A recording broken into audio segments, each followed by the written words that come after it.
In a nutshell, my training philosophy is that swimmers need several things.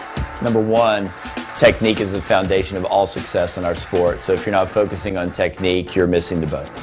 Number two, I want my athletes to be completely fit. That means strength-wise, endurance-wise, any sort of conditioning that we can do that will give them the physical tools to maintain that technique over a race distance.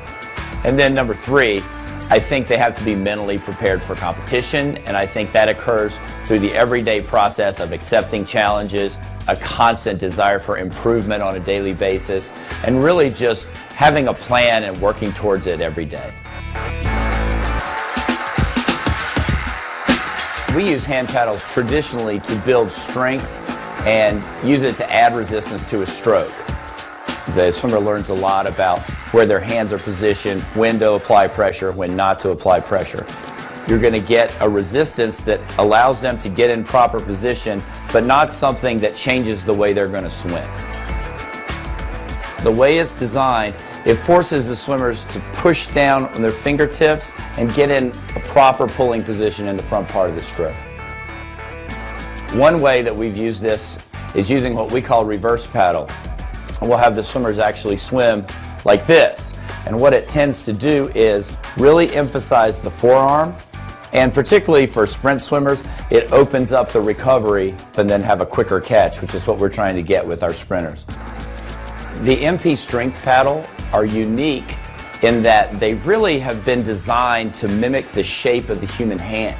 You can see the bones, so to speak, of the paddle, and also there's a raised portion here which gives you a much more natural pulling pattern. One of the great ways to learn a technique is to add resistance to a motion, and these paddles are ideal for that. We use snorkels for a variety of things. I've recently gotten into using snorkels quite a bit when they're kicking because that allows their head, neck, and spine to be in a more natural swimming position. We'll use it with arms by their sides so they could do rotational kicking. We also use it during pulling because it keeps their head in line and they can really focus on technique. And I do think there's a conditioning value with the snorkels as well. The Focus Snorkel is one of my favorite new products from the MP line. There's several reasons for this. Number one, you see there's a natural streamlined design of it which allows the swimmer to cut through the water in a much more natural form. The thing that I think is probably best about it is the stability. You can see this triangular piece here. This really makes sure that the snorkel is completely stable and there's no side-to-side movement when the athlete is swimming. As a coach, I like to see straps like this that are unbreakable and easy to adjust. And also the mouthpiece, which is designed to be comfortable so the swimmer doesn't have to bite down very hard on it. All of the swimmers that we have using it feel like it's definitely an upgrade from anything they've used before.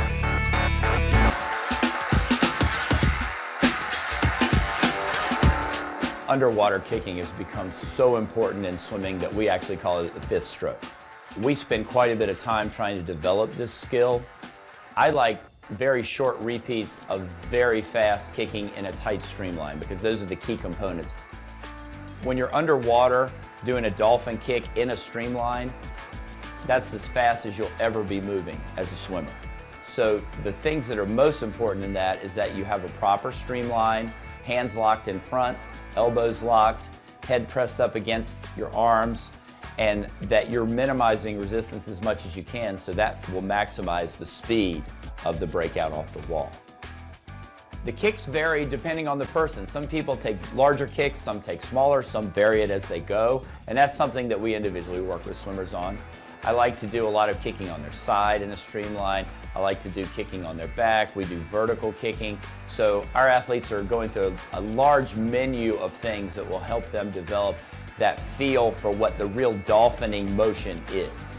I just think that a variety of movements will help you kind of zero in on what your specific technique should be. We tend to use fins quite a bit, and it's a mix of things that we do. Almost always there's a technical component. It's a very versatile piece of equipment. We may be using fins while they're just normally swimming, so they can be more closer to a race speed, also a race tempo.